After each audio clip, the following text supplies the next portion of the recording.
What's going on, and welcome back to the A Show with the Kings of Pro Wrestling Podcasts. I am Justin, and I'm here with Meelz. What's up, Meelz? We're here. What is it? St. Patrick's Day. Yeah, we're recording on St. I came to work today, and niggas was wearing green, and I was like, "What is going on?" And I said, it's not a for us holiday." Yeah, as much as they try to make it as inclusive. It was niggas wearing green. Here's the thing. I don't think I look good in a lot of green. You know what I mean? I'm not a green shirt. I mean, like, forest green is cool. These niggas wearing lime green. I'm like, y'all look crazy. The black skin on the line on the bright green. Shit. It's not always good. I mean, I think you get away with some like green cargos or something along those lines, but I don't like green. Like, I have like one green shirt. And I'm not wearing it. It's not that I didn't wear it on purpose. I just didn't really even want to. It's not St. Patrick's Day. Shout out to the Irish, but I ain't Irish. Man, they white niggas. They're right. White Jamaicans. Shout out to Tony. Oh man. With that said, who's taught us a great bunch of slang, man. Shout out to Tony. Tony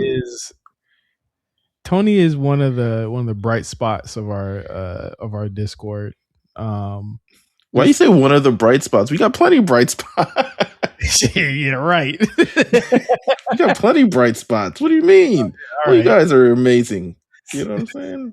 My NSYNC brethren, of which Tony is a part of, he had no choice in the matter. We put him in the group.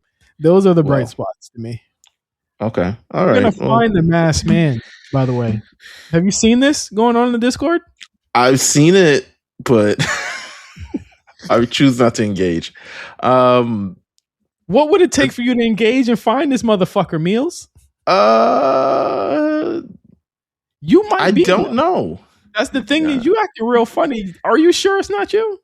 I'm almost sure it's not me. You have the power and the access to pull something like this off. That's just true. Apparently, I hang with a questionable crew. Apparently, I hang with people who make fun of people who have MS. So, we'll get to that. We're gonna get to that. I hang with a bad crew. Okay, so people last week, they liked the WrestleMania thing that we did. I got DMs, I got messages, I got other things like that. So we're continuing it this week. The random WrestleMania for this week is WrestleMania 22. Mm-hmm. If you're keeping count, sorry for anyone who's like over the age of like 40, but we're not doing any WrestleManias before WrestleMania like 15. So don't trip. Yeah, if you don't hear like, what about WrestleMania 8? It's just not gonna happen. Mm-hmm. To be clear, the first one I remember is the LT Mania. Was that 11?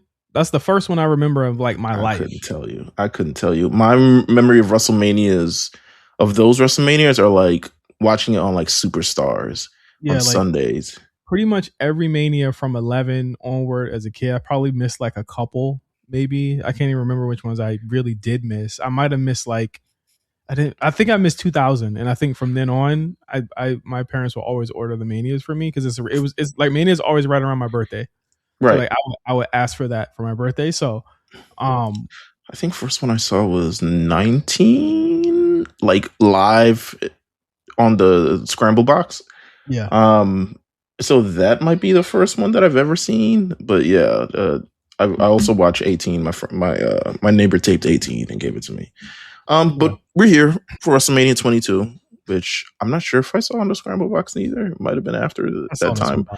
I saw this one live. WrestleMania 22 here. Lots of things to go through. We're gonna rank the matches from terrible to least terrible. Is how I would describe this era of WWE thus far. we got the card in front of you. What strikes you about WrestleMania 22? Just from looking at the card, we don't have to rank anything, but what strikes you from WrestleMania 22? Probably one of the worst Undertaker streak defenses of his career. Boy, he got him up there though. Yeah. 2 women's matches, which is a lot. Come on, man, progressive. That's progressive right there. And an intergender match. So, and I think what I think is a pretty solid Money in the Bank match, which we'll be ranking in a couple seconds. So we've got, all right. The best way to do it is like pretty much decide the tiers of what's terrible on this card. Okay. Which the most terrible match here has to be, I'm assuming it's Tori Wilson and Candice Michelle. I don't recall it, but judging from the work rate included, yes, it's a Playboy. You have buried the lead significantly here, my friend. It is a Playboy pillow fight match that you're referring to here. So yeah, you could pretty much gather that would be some bullshit, and it was. So yeah. I can't remember much from the match. There was probably something notable that happened during that match. Like they all just like they eventually like just stopped pillow fighting and just started ripping each other's clothes off. But yeah, can't remember that match for the life of me. So I'll say this about the show. It has some really, to me, damn near generational matches on this card. Okay. All right. It's going to be tough at the top tier. And I think nearly generational though. Yeah. Like really good, like close to 5 stars in my eyes. Okay. Second worst match has to be Boogeyman and Booker T. I wouldn't say that. And Queen Sharmell. What? I wouldn't say that. Okay, go on. Casket match, Undertaker, Mark Henry. I remember it being bad. I just don't remember how bad it was. It's bad. I think that's worse than the Boogeyman match. The Boogeyman match was at the very least funny and short. Yeah. It was not long at all. Well, yeah, I guess so. No, I mean, it has Booker T included. It is Booker T Appreciation Night, which they actually did appreciate him on NXT tonight. I don't know if there was no angle? No, there was an angle, but there was full. They killed 2 birds with 1 stone. They got the good asset, and then they managed to just sprinkle in the hokey stuff all after the fact. Oh God, I will. Let me tell you what Pat texted me today. Okay, are you ready for this text? I'm ready. Yeah, ready for this. 5:57. You don't got an injured NXT boycott.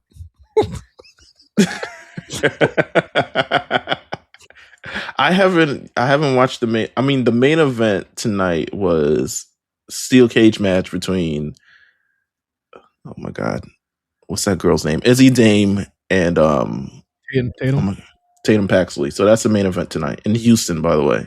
So they're really calling all the shots here. But kicked off with a women's match, closed with a women's match. You know what I'm saying?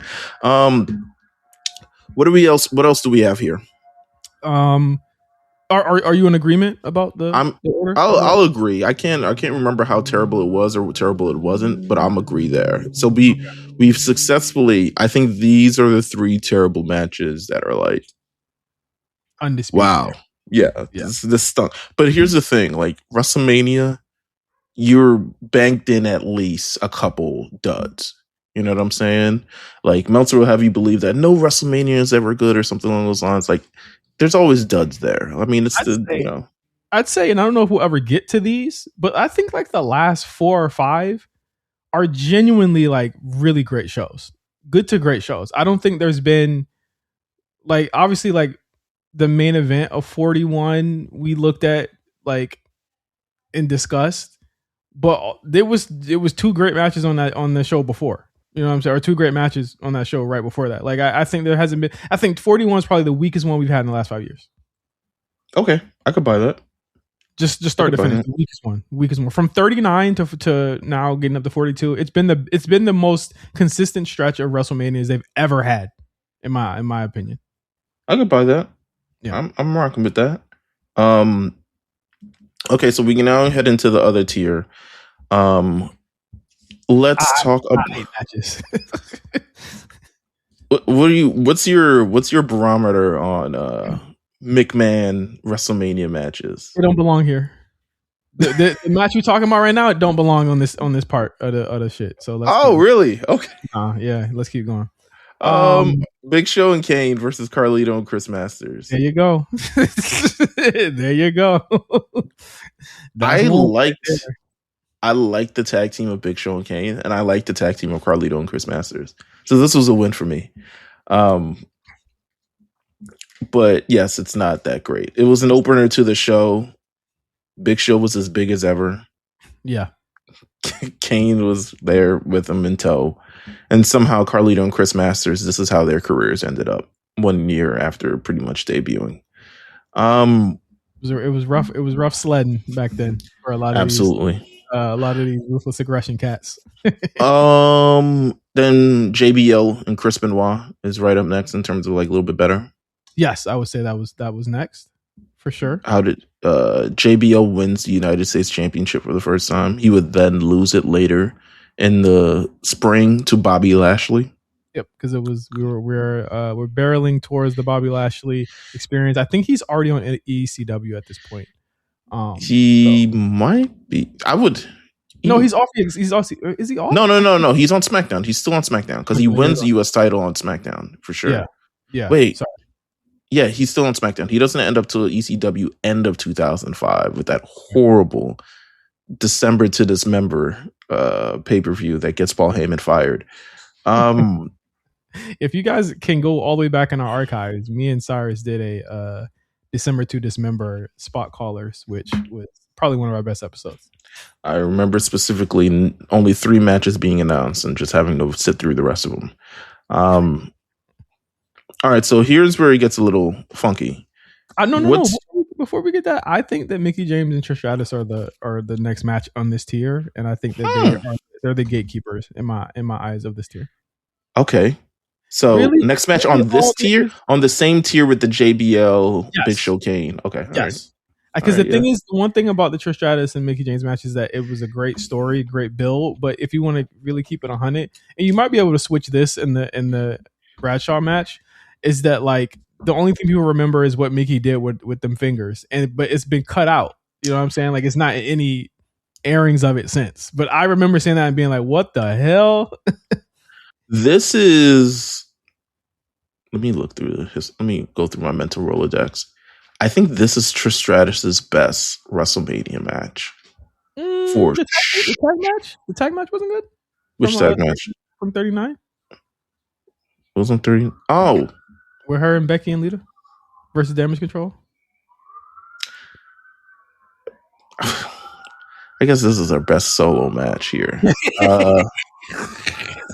So here comes Damage Control on their way. I'll say this. I think this match is mildly influential in terms of the next generation of women who look at Mickie James and Trish Stratus and like, oh my God, we could have a program like this. And they wouldn't have a program like this for quite some time, to be honest with you, especially that leads up to WrestleMania. But now we get all these programs that programs. Would it be out of like, I know they slightly did this with Tatum and Lyra, but like we need like the single white female storyline again. And I don't think it would be out of base to do it because the top great right there, man. The top women's writers are on Raw and SmackDown. You know what I'm saying? So like we could go back to that. I think it'd be interesting. We get Kendall Gray. That's the Kendall Gray experience when Kendall Gray gets called up single white female. Easily. She needs a character, sure. She's about to win that NXT title. I'm almost sure. I'm like 90% sure she's winning that NXT title. 99% sure she's gonna win the NXT title. Let's see. So then we have the next tier up. Okay. Money in the Bank match. Money in the Bank. Yeah, it was a pretty. Like this was the year after the initial Money in the Bank, so there's Money in the Bank 2. But we had. Well, no, Shelton was in the last one too. I was about to say this is the Shelton influential one, but Shelton was in the first one. Shelton really changed the game for ladder matches. So much that they put him again this year. Oh, Bobby Lashley's here. Look at that. Which stunt did he do this year? He did the, I believe... Walk up the The perpendicular ladder one? Is that the one I he think did? that's the first one. I think he dived off the ladder, or maybe he jumped and used it as like a springboard, springy joint. He might have, but I'm thinking he just dove off the ladder like a senton, Loki, just like from the inside the ring to the outside. I could be wrong on that, but I think I had this WrestleMania on DVD too. Mind you, we're doing these rankings off memory. Yeah, So if you don't we get didn't mad. watch them. Yeah, Like we didn't watch them. I know the big matches, but like Watching One Piece. Rob Van Dam wins this one. This would, of course, be the precursor. At this time, we didn't know this, but this would be the precursor to the ECW revival that would eventually lead to Rob Van Dam winning the title in June. Yeah, he gets the push because one night stand. He got a great reaction at One Night Stand when he was injured and still showed up. They gave him this is the legit push, and they gave him a push until he pushed himself off. One of the biggest what ifs in my eyes, Meelz, of like wrestling history. Easily. Okay, I'm very excited to hear what the hell you got next because John Cena versus Triple H. Okay. Right? I'm surprised, but also not the greatest main event. Good match, bordering on great, but not the best main event. I think that it was kind of slow. Yeah, it was very slow. It was very long. This was still H. H was very much in the mode of like, I'm carrying this match. Yes, and if you ever want to see a good argument for a Triple H babyface match, it would be this one because John Cena gets nothing. And I think we'll talk about this too today on the show. It's actually ironic that we're doing this pay-per-view with what happened this week in wrestling or in WWE specifically. But Punk was in the Tommy gun too for this entrance. Yeah, Punk was had the Tommy gun for this one, but a good case study in fans booing, but those boos meaning nothing in terms of the stature of this character because the boos ain't fucking up the business. Yeah, the boos are not fucking up the business. So I think people need to look back at this and seeing like, you know, the babyface can still face the fan favorite in that sense and still get his shit off and still, you know, all of that stuff. So like, let's use that as a litmus test. But this was like 25 minutes of just like Triple H rest holds and this is the one. Was this the one where Jim Ross fucking damn near nutted when he did the Indian Deathlock, or was that? No, that was 19. He might have did it here. I can't remember. I was like, boy, Jim Ross, sit down, nigga. Like, what is wrong? But he would love those type of things. The first time I remember him doing that was when Austin brought out the $1 million dream at WrestleMania 17. The $1 billion dream. We haven't seen him use that in years. Oh my god. You know, he's really pulling out all the stops. And then at WrestleMania 19, he was like, the Indian Deathlock. Oh my god, we haven't seen that move since blah blah blah. And I remember watching the Indian Deathlock. I was like, okay, so I remember trying it, but I don't think it really hurt. It's too complicated to put together. Well, the whatever H did, where he decides to get up, they had the long animation and Here Comes the Pain, I think, where not only did he do the Indian Deathlock, but he did the little get up part and turning the body and all this other stuff like that to give Triple H a submission because he needed a submission too. Okay, so that next match, certainly Shawn Michaels versus Mr. McMahon. Are we in another tier? I don't know. You tell me. No, we're not in another tier. Rey Mysterio, Kurt Angle, and Randy Orton. You are saying the best match on this card is Shawn Michaels versus Mr. McMahon. There's still 2 more matches left. Am I wild? There's still 2 more matches left. No. There's one more match. Well, no, there's 2. Including that. Okay. Yeah. So Rey Mysterio, Kurt Angle, Randy Orton triple threat match. I would put this in the higher tier. It was valid salad. You know what I'm saying? This was a. Is that a new New York thing? Valid salad. I feel like I made it up, but I might not have. I might have heard it on TikTok. But I think Ray, Kurt, Orton feel good moment. Like it's the moment. You know what I'm saying? Great match, great experience for Rey Mysterio. Like I put it in the tier above it. Like a lot of people reference this match. I think Kurt Angle says one of his best matches. I think Randy Orton kind of like forgets it because he wasn't really a part of it. They wanted to include him. The idea was for Ray not even to be here. Yeah. But the pop when he won was just crazy though. Yeah, because a month ago, Ray puts his WrestleMania title shot on the line against Randy Orton, and he loses it to Randy. Yeah. And then Teddy Long just books Ray in the match anyway. Yeah. Oh, booking. We'll talk about that. So I'll put that in the tier. All right, so that was the third best match on this WrestleMania card. Top two. Yes. Top two, I'll go with Shawn Michaels versus Mr. McMahon. No holds barred match. I don't think Mr. McMahon has had a bad no holds barred match ever. No, he hasn't. In fact, it might make whatever the Texas Death Match this weekend look. I don't know, Texas Death Match. Now they're using syringes. So the thing about Vince McMahon no holds barred matches, and Jesus Christ, please put the woke filter on this one because we're about to. the matches. You're speaking about it in the lens of 2006. Yes, thank you. But it feel if the matches felt real. You know what I mean? Like because he's sloppy as hell. You could tell he's getting fucked up for real. Yeah, he's using all his power and his influence because like the Spirit Squad interferes and Shane McMahon interferes, and this is when he was on the cover of Muscle and Fitness, looking as orange and roided as ever. You know what I'm saying? His family was still heel at this moment, so Linda and a very pregnant Stephanie are backstage, and they start praying. This is the prelude to I believe like the following storyline the next month, because I think they pray. They pray. And I forget how it ends up there, but it ends up hold on. Vince McMahon family prayer. This was the first family prayer, and they're like, prayer? We don't pray. Boy, this nigga looks orange. Because they was trying to, because basically they was making fun of Shawn Michaels' faith, and the whole thing was like, they were joking up for being a Christian, and that's why they were doing it. Yo, they're making fun of him for being Christian. It's crazy. Hold on, I got it on TikTok. Hold on. As a matter of fact, that's exactly what we're going to do.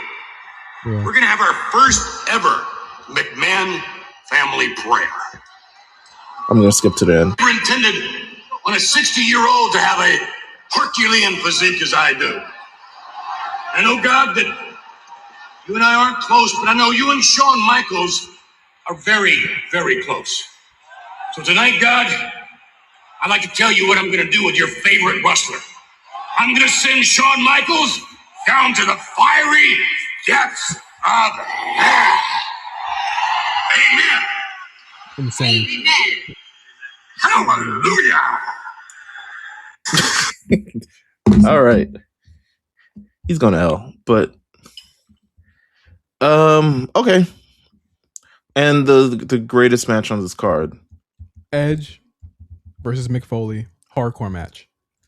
They went deep with this one. This was a pretty good match.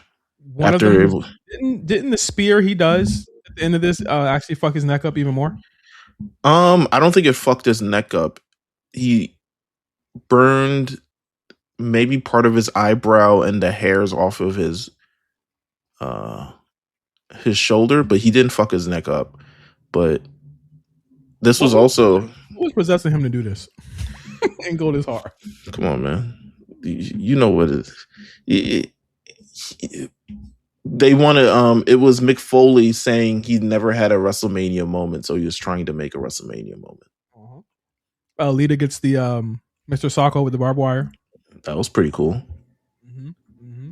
Pretty cool. I mean, honestly, you know what? I had this on DVD, so I wasn't that mad at this card. I think it's possibly Edge's greatest WrestleMania match.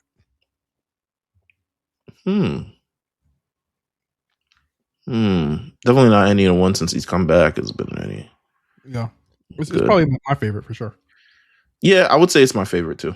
You know what? I would say that because the Undertaker match, as good as it is, it's long in the tooth, and I think people almost died when that match happened. This wasn't a bad pay-per-view. It wasn't at all. No, it wasn't a bad Mania at all. I actually like this movie. What would you rate it out of 10? Just quick. 7.5. Okay, I would watch it. I would watch it on matches. But they're not long matches. 3:43, 9:29, 8:48, 4 minutes. It doesn't overstay its welcome. Did Stone Cold show up for this? Stone Cold might have been. Nah, he was gone. He was out the game. Yeah. All right. Well, it is what it is. Going from classic pay-per-views to the greatest pay-per-view of all time. Okay. AEW Revolution happened this weekend. I don't know if you know this, but this was one of the greatest pay-per-views that AEW has ever put on. Does that mean anything to you? No, I don't believe it. I would never believe anything like that. No, it wasn't. In my opinion, this was an incredibly solid pay-per-view for AEW standards. Now, I know AEW folks tend to go out and we tend to have these long cards that go after 12:30 on the East Coast. I think after 12:30. Yes, it very much went after 12:30. But to me, this one was all right by AEW standards. There's nothing really to write home about. They didn't really do anything special. They kind of spammed. For people who say Triple H is a return spammer. Return merchant. This did it in like the first 2, 3, 4 matches, including a appearance by Ronda Rousey on AEW. What were your thoughts on that? Y'all can have her if y'all really want her. Because there's a lot of headache that comes with that. Yeah. I don't think they're ready for her. I can't see this as a one-off. I can't see this as anything more than a one-off, in my opinion. I don't expect her to be there. She probably could if she wanted to, but I think she would claim that she loves it. But honestly, who the fuck she losing to? Well, we know she don't like to lose. Yeah, so it is what it is. It would be her probably in Marina. You can't keep her away from the title either. Yeah, it's a weird thing, but she was there. A lot of people are kind of upset because they were like, well, this person was kept off AEW for the things that they said, but she clearly isn't kept off AEW for the things she says. The thing is that people are quickly starting to realize that the way that they virtue signal one company doesn't work when the other company does it the other way. You can't defend it no more. Because again, you have to realize it's just business, and Tony's going to do what he feels as though is best for business. Now, do I think Ronda was the draw that she was in 2017, 2018, 2019? Absolutely not. But we'll see what she does for AEW. Absolutely. So, that on the card. I'm not going to go through the whole card because they'll go through it on the War Report. Check out the War Report later this week or this weekend, A-Show Network. What was notable on this card? Moxley versus Takeshita was a pretty good match. It was a really good match. I'll say that. What else happened? Tekla Chris was a good match as well. I mean, I think if they're serious about building Tekla, I think she's someone who is a great prospect to build on, but to be honest with you, someone's taking that belt off of her in the next 3 months. I'm almost sure of it. Yeah, and it won't be Chris. Yeah. Chris is done.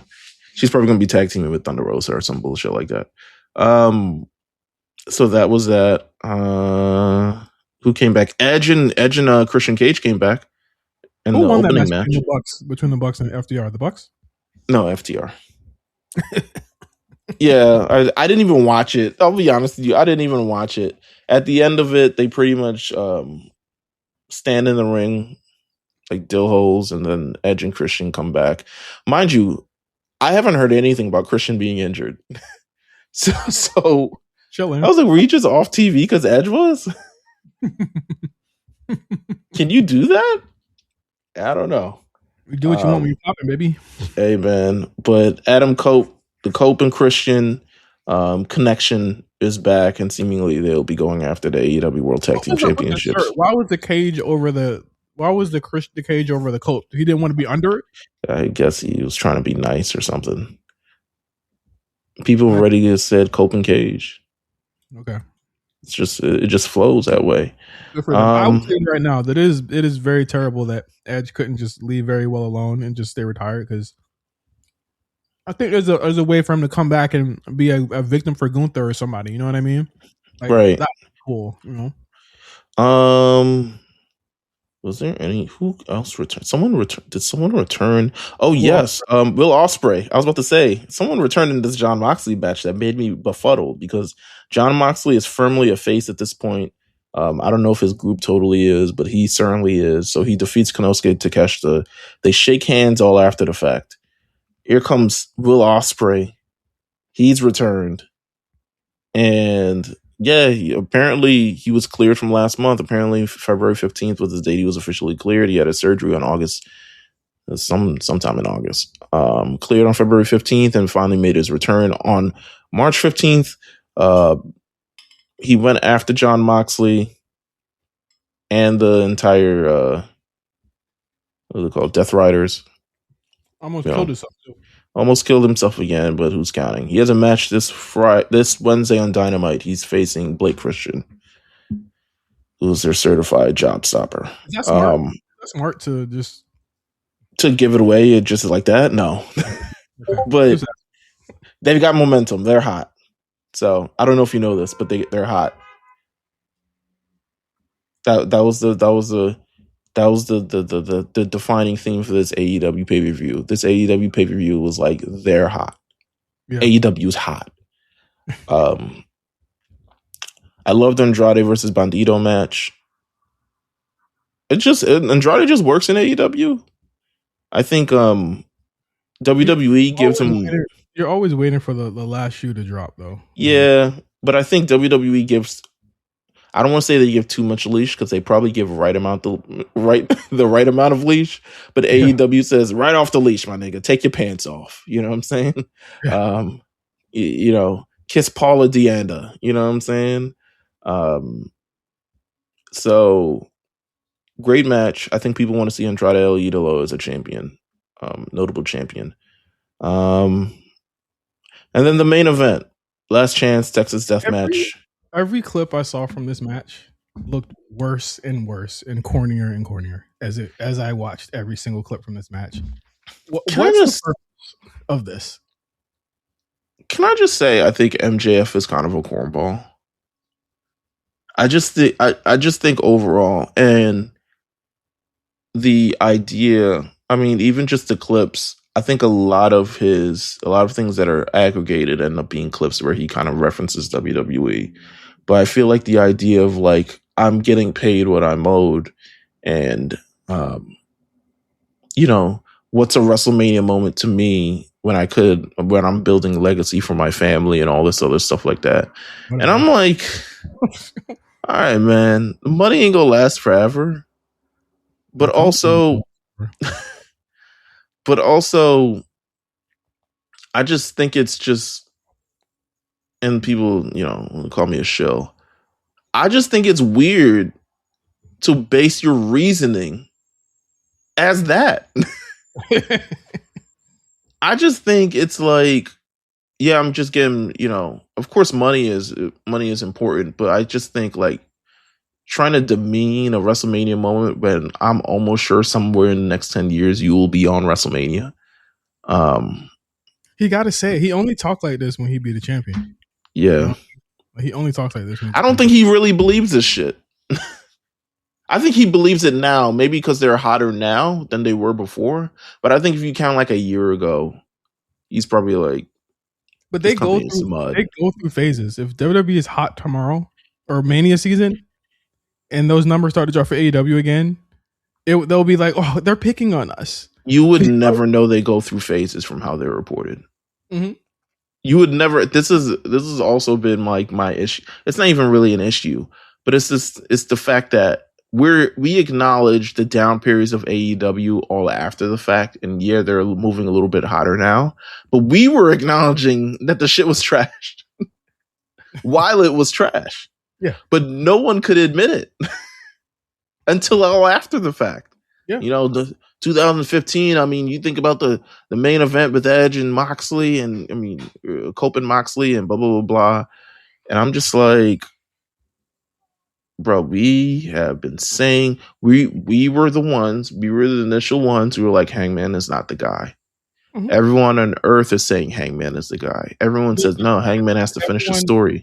Everyone has the thing that has something to say, like, oh well, they were selling out places with him, even though ratings were cratering when he was champion. We saw that shit. Like, I hate getting into like the analytics war with like these fans, because like they got a response and like a rebuttal to all of it, even though it's like not rooted in any type of reality. It's just rooted in yeah.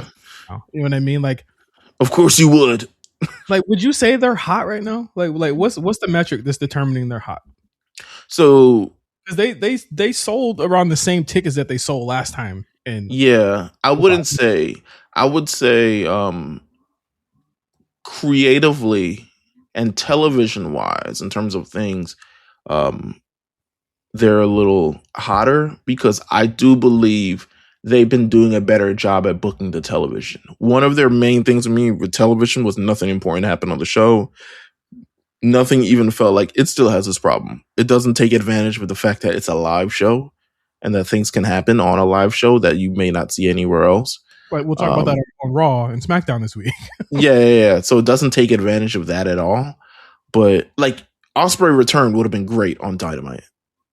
You built it to the point where, not where he just appears out of fucking nowhere and then has a match on Dynamite, but you build it kind of like a moment like our biggest star, our North Star, our athlete is finally returning. Similar to what they did with Cody when Cody returned from the pec injury. Like, let's make this moment. We're going to start this run as they go over to All In, Wembley again. I think that's the name of the pay-per-view, Wembley again. But if you start and do that, like, treat him like that. But nah, he just appears out of nowhere, starts backflipping, and suddenly you got a match against Blake Christian. Yeah. But I would say the shows have been better, markedly better than last year, for sure. Do I think that they're hot? I don't think they're hotter than any other period. The hottest period they had was with Punk. If they aren't able to replicate that, they can't. It's not hotter than anything. Punk undisputably. The only time I'll say Sting, but Sting was really like a one show type deal, which that was like their highest grossing show ever. Most people in the seats, et cetera, et cetera. Sting was great business for them, but there has not been a draw stronger than CM Punk for AEW. Not even close. Absolutely not. MJF can claim it. It's not true. I saw somebody tweet that they finally got over the voodoo that somebody tweeted something like that. That's what MJF said. There was like, there's no more cancers in the locker room. There's no more people to the thing. Everyone's working toward each other. I was like, bro, y'all sound like bitches. No offense. Because y'all let the boogeyman show up and rough y'all around, and then he dipped. And now you're like, years to get over it. Yeah. And then because y'all couldn't book competently at all. And then now you kind of come back. You're finally over that aspect. You kind of like got the stink off of everybody related in the situation. It took him 3 years to get the stink off of Hangman Page. It took him 3 years to get the stink off the Bucks. It took him, I don't know, MJF just kind of does whatever. But it took him a lot of that time. Yeah, but it took him years to get the stink off of the company. Even Tony, in a sense. Tony, the Sports Illustrated won awards and all this other stuff like that. Multiple years to get the stank off of him. It's just like, we got no more cancers. Everyone is so hunky dory, and I'm just like. And then they end the show with a 50-minute match. Yeah, it's just it was so much to me.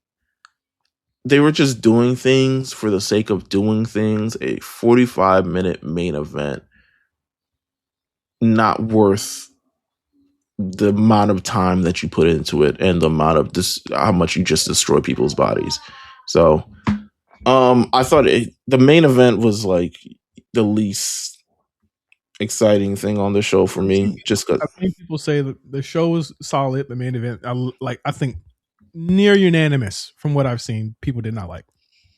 Yeah, it was long for the sake of long. I think MJF. When you're a top guy in AEW, no one's going to tell you like to your biggest impulses. No one will tell you no, and I think that's like one of the main things that like in WWE to a certain extent you kind of see that with Roman. Well, you can see no one tells him no to his greatest, his biggest impulses, but I don't think that necessarily a lot of top guys in WWE have really bad impulses. You know what I mean? Like AJ, you know, when he was a top guy, he had the tendency to overthink his matches. Becky does the same thing as well. You know, Cody loves the drama aspect of it, but that works for WWE main event style. AEW main event style is like, we're going to do whatever the fuck we feel like we want to do, even if, you know, to the detriment of like viewers or interest or, you know, in anything, they're going to do whatever they want to do. And I think that's like the punk rock aspect of AEW people love, but I also think it's a detriment to people who aren't necessarily in tune with everything that they do. Like one of my friends' wives, they're getting into wrestling, and they did try AEW, and the main thing that they said was, "This just seems like it's too much. Like it's too much. It's in excess of a lot of things." She was like, or they were like, in the first 15 minutes, there's people bleeding. Now over on NXT, they watched that and they saw Obafemi and they got it immediately. They said, "I want to see more of him," because of the presentation. Those impulses are reined in, and you're focused on the character. So like I think when you look at matches like that Texas Death match, just think about that they don't ever let them say no to anything. And that's why you get matches like that. The syringe through the mouth and the squirting. That is just it's freak shit. It's freak shit. Yeah. Why are we doing that? This is freaky shit. And it's like there's a place for like brutality and all the other stuff like that, but I don't think AEW is a place to, especially with those people in that match. I don't know. I feel like we just did Texas Death too, like a couple months ago. That's like, his match. Yeah, we just did Texas Death. That's his match. That's his match supposedly. So it's like if we do Texas Death match and you can't challenge for the title anymore, and then Tony at the scrum essentially says like, you know, it was only verbal contract. It wasn't actually in the thing. I was like, you dillhole. Like, why would you do that? It just is what it is. Moving on from that, I'm going to do a few quick hits before we land on something for the show and then head over to Patreon. I need people to get a grip with the Royce Keys thing. I need people to find it and get a grip. Actually, that's wild sus. But I need people to get a grip. Over this weekend, it was reported. Again, I don't think they spoiled when Ospreay is coming back or anything of the record. I don't know if we got any spoilers that Ospreay was coming back or anybody else, but we got spoilers that Royce Keys may potentially be tag teaming with detail. Yeah. They whiffed on the Fatu WWE Championship 4-way match, which I think is just excellent whiffing by all accounts on that. But also whiffed on Lesnar LA Knight. We were also told that Lesnar might face LA Knight. Big whiff on that one. So whoever the mole is, they probably found you, and you're probably on LinkedIn right now. But Royce Keys is being rumored that Royce Keys is teaming up with Jelly Roll for Rolls Royce. I saw that and I said, I don't hate it.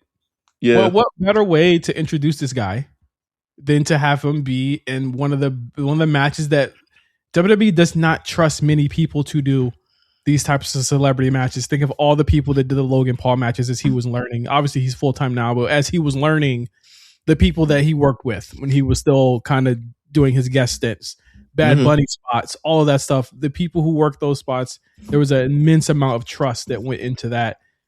That's a lot of trust being put into Royce Keys. That's a lot of trust for the Miz. Well, yeah. Sure. I would not be shocked if Royce Keys showed up on SmackDown this Friday. Yeah. I wouldn't be shocked. I agree. I think Royce Keys, I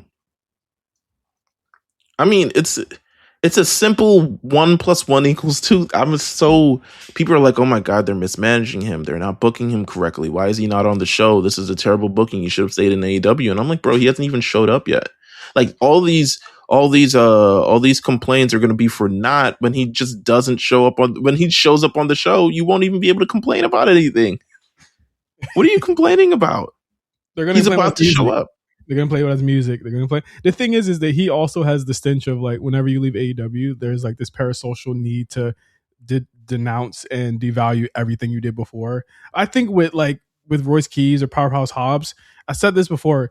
Anything he does, Meelz, is much better than what he was doing before he left. Same with Ricky Stanks. Same with EC3. Anything these people were doing were better than what they were doing. Keys was wrestling Mox and was supposed to be the guy 2.5 years ago, right? Soon as he lost that feud, he was right back down in the ops, doing nothing. Not with Jelly Roll, not with a bean pie, not with a Jelly Roll, not with a nobody. So anything that he does, you can't be mad at anything he does here because a match debut at WrestleMania is a big deal.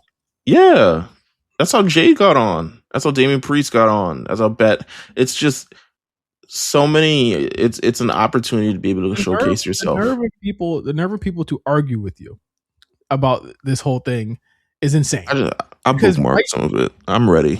Literally, I'm about to get on my SRS. 2 days after that, the Rizzler, the Costco niggas, Wayne Brady, all these C-level niggas was on Revolution, and nobody said a goddamn thing. Nah, man, it's the crossover appeal that they've been looking for. This is great for AEW, they say. We hot. We got Wayne Brady. Wayne Brady skipped the Oscars. Really, what would Wayne Brady be doing at the Oscars? I'm like, so what? Like, he skipped the Oscars. I'm like, yeah, the Oscars skipped him too. There's no fucking way he's supposed to be there. Like, what was he there for? Yeah, it's kind of weird. With that said, moving on from there, you got AAA. You catch any AAA? The Ray Reyes. I'll be wanting to. It's heaven sent. AAA is heaven sent. It's it's Saturday. It's like 9 o'clock, 10 o'clock. One of them things. I catch it when it's on. I just throw it on. I think I was binging the One Piece live action, and then when I stopped, I was like, "Oh, Ray Reyes is on." Good show. 4-match show. Bailey versus Bailey got flammered by LaFlammer. We got a great. I forgot what the next match was. But El Grande Americano wins the Reyes tournament, which I'm assuming it's going to. He went up against Santos Escobar, who was drunk. Hey man, OG El Grande Americano and La Parca, which I was like, oh, that's a bad batch. But it came out the victor, and then we had the main event, which was Dominic Mysterio versus Vikingo. Dominic Mysterio beat the odds, man. Went up against Omos. Mini Vikingo came out to avenge the Vikingos or something along those lines. It was good. I do hear that it is a really good show. I just, by the time it come on, I'd be like, It's such a stark, you know what? It's such a stark thing from the typical wrestling show because there's so much like ads now in wrestling. So, but this all happens on YouTube and it happens quicker. Speaking of happen on YouTube, NXT Stand and Deliver coming to YouTube. Yep. So, I'm assuming they'll figure out a deal for their PLEs at some point. But even if they don't, I'm not mad at YouTube. Wouldn't be shocked. Would not be shocked if they stayed on YouTube. I think it's a good place for them. They tested the waters of AAA, and now they're going all the way with YouTube because you know what that allows them to do: keep the VOD on the channel and keep amassing those views. So that you get the ad rev from people that don't have premium. Then you keep the VOD there to keep running it up on people who are continuing to watch it. I would not be shocked if I know Mr. Beast is like top accounts, but in terms of just sports brands, WWE is not making the most money off YouTube. There's no way that they're not. their YouTube team is massive. I've heard stories of how crazy their YouTube team is on WWE. Like they're just going, they're thumbing through archival footage moment after moment, and with the extensive plan. Like they have some real life fucking barbarians on that team. Like I hear that they're really good. Okay, that's good to know. Listen, keep up the good work. You know what I'm saying? WWE Volkai, I will find you. Let's see. Let's talk about this Ricochet thing. Yeah, we got to get to it before we go over to Patreon. We got another. We could do one more segment after. I want to do something from the show, something for free, but then, let's see how close we can get through anything. Okay, let's just go out with this. Ricochet is a jackass. All right, he's a jackass, but we already knew that. I know that's your man's. He's a jackass. Yeah. We already knew that. My main issue here is what everyone else is coming to terms with right now. No one has accurately, appropriately, or without bias reported on what he said to that fan, that woman with multiple sclerosis. No one said anything. No one reported it. Not a single fucking page that I saw reported it. But the moment before, and I think he apologized a couple hours before he went live here. He did. He apologized. Every fucking site had the apology up. We are supposed to believe. Hang with me here. Mm-hmm. These sites have no clue what AEW does, but they know the whole Mania plan before it happens. They have no clue who's debuting on an AEW show, but they know who's debuting and where and when. They have no clue who has interest in AEW, but they always know who has interest in WWE and who WWE has interest in all the time. When something bad happens, they have the court documents. They're ready with the podcast recordings. They're ready with everything for WWE. When something bad happens in AEW, like Ronda Rousey, man, what the fuck are they thinking? And that's it. Right? Or they just don't post about it. Or they just don't post about it. Or they say, she's here. Right? But if it's framed WWE, accused Brock Lesnar reappears. Right? You're right. Stay with me here. Something bad happens. Releases happen in WWE. Framed crazily throughout the whole process of a release. And I'm not agreeing with how they do it, but just how this is being reported. AEW silently does releases or holds people under hostage for contract stuff. Not a peep. Just report it and they leave it and they go. Right? Bad behavior on social media. Blown up. AEW, not done. I'm supposed to believe these are all coincidences, Meelz. I'm supposed to believe these are all just luck of the draw. At least at the very least, a site like Complex that does kind of have some reputable journalists still on that roster. They report everything, regardless of what it is. They call it down the middle in their blogs and non-editorial things. CNN does the same. I mean, hell, Fox News got a slant, but they keep it to their slant. So what's the difference between Fox News and a Fightful? What's the difference? Or F4W. Yeah, what's the difference? What's the difference? Al Fletcher might not be more famous than Braun Breaker, but he's better. I know that he's going to be better. Who says something like that? Who says that? Why pit these two? Why pit these two young guys against each other like that? What's the point? That's fucking ridiculous to even compare those two. I think that and again, is unfortunate because it's always Ricochet in my mentions when this thing happens. But I will complain about something and how it's reported and the obvious slant that there is on it. Not because I'm just complaining, because we know what real journalism actually looks like. Yes. Yes. As two people wrote before, two people have reported before, two people have gone through the scrutiny of editors and all these other things to make sure that the journalistic integrity was still intact and keep the moral ethics of everything. I mean, you went to school for it, candidly. But we know what it looks like, and we firmly know when it's complete, when the reporting of the news is clearly slanted in one direction. And it is 100% clear that, and people are coming in my mentions about biased, and he was like, I don't think Meltzer's biased. I just think that he prefers one over the other. That's one bias. is better. Everyone has, and let's be clear here, everyone has bias. Yeah. But when it comes to reporting things the way that they are and having truthful and honest, balanced reporting, there is no wrestling site that does that. We can just be real. No wrestling site does that because they're too. I'm not gonna accuse, that's libel or slander. I'm not gonna accuse any of these sites for taking a payment or taking a paycheck. I'm not gonna go that fucking far. But do they have relationships with these people at AEW? I absolutely believe they do. I don't care what anyone says. I don't care. The way that they report things is so much different. Imagine how much and I'm tired of the spoiler shit too. Like we even in our Discord, we kind of go back and forth on spoilers and things that we heard, things that we know. The shit is tiring at this point. Like, wouldn't we just rather just like to watch the show? You know what I'm saying? Like, why can't we just do that? We can't do that anymore.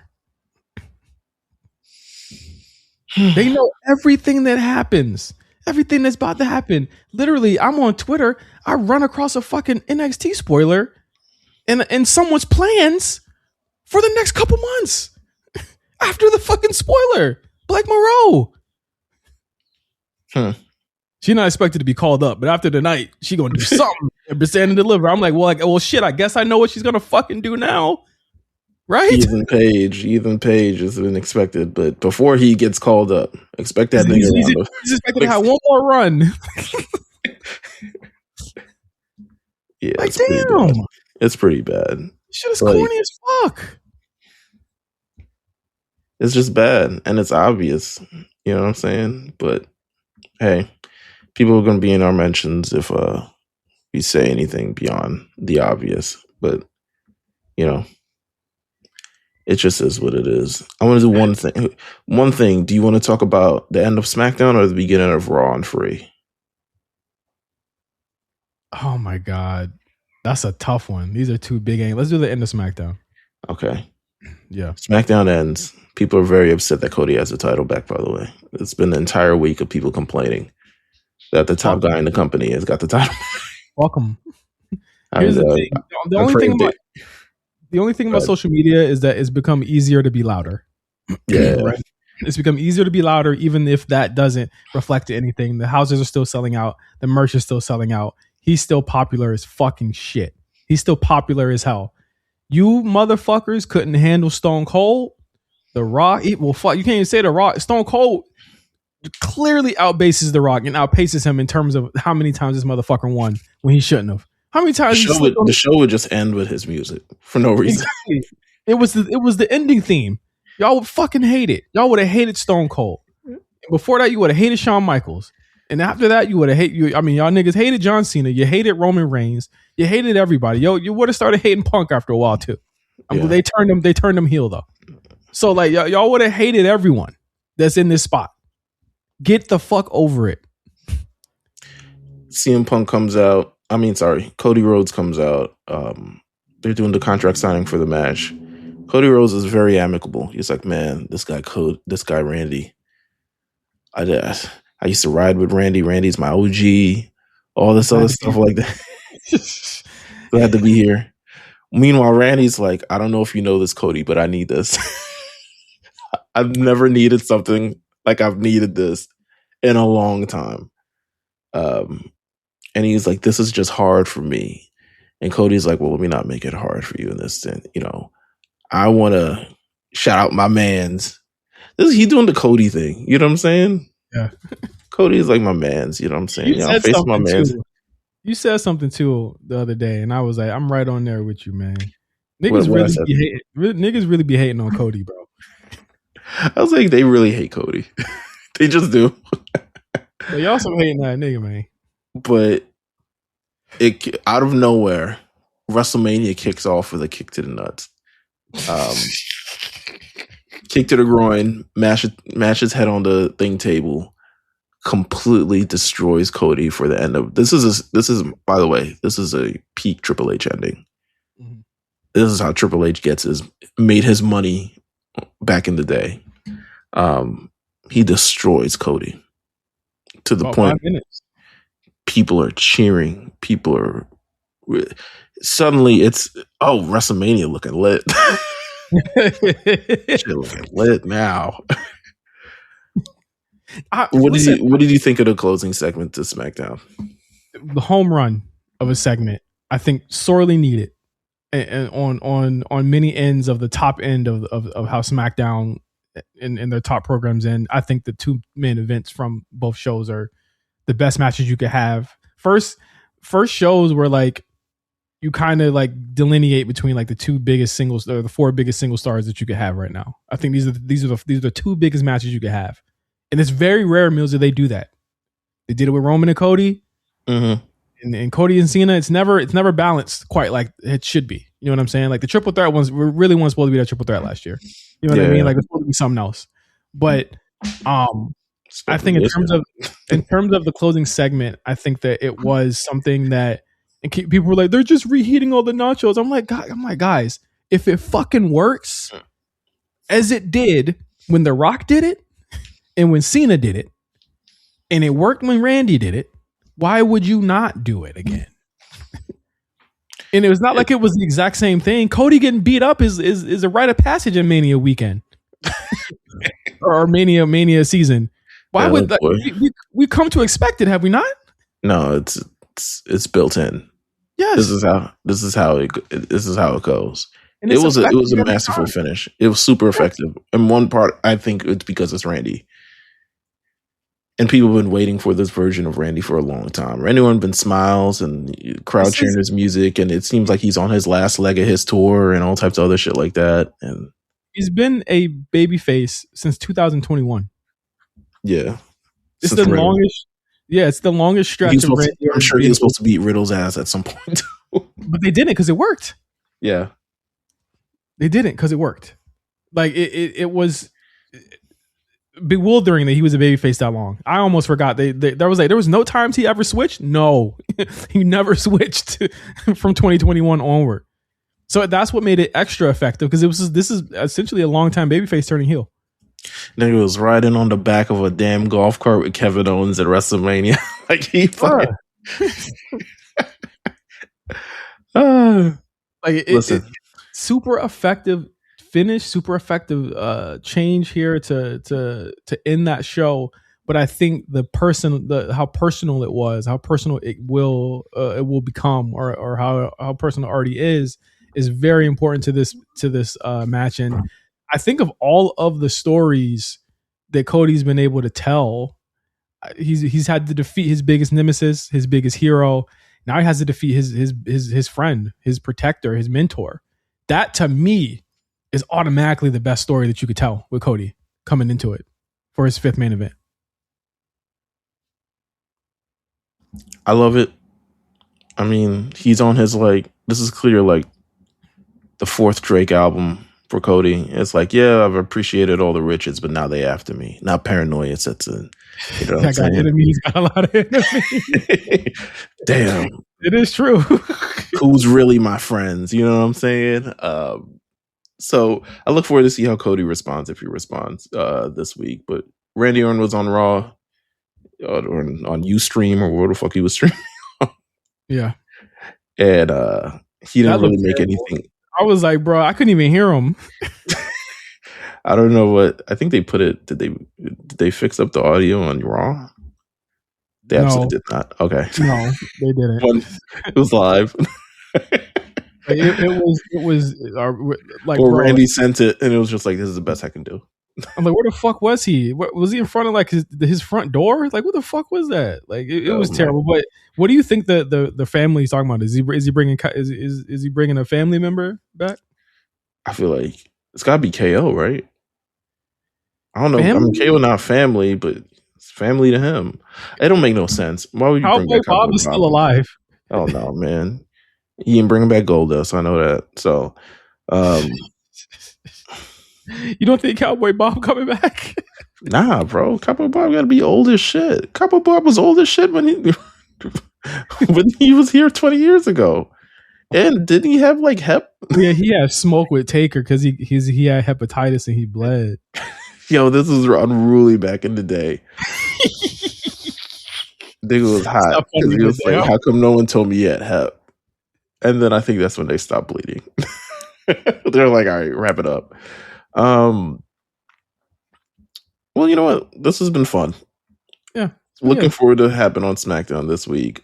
But we're going to talk about the rest of this on Patreon, patreon.com/TheHRNC. Tap in if you have not tapped in. It's Mania season. Listen, we talking all about it. You see what we doing on the shows. You see what we're going to talk about on Patreon. Big moment to kick off Raw. Big moment to end Raw. Got a lot to talk about this week. So yeah, thank you guys for tuning in. Follow us at the H Show RNC anywhere where you listen to the H Show on RNC, and also anywhere on social media. And we'll be back next week. Yep. Patreon gang, let's ride. Yes, sir.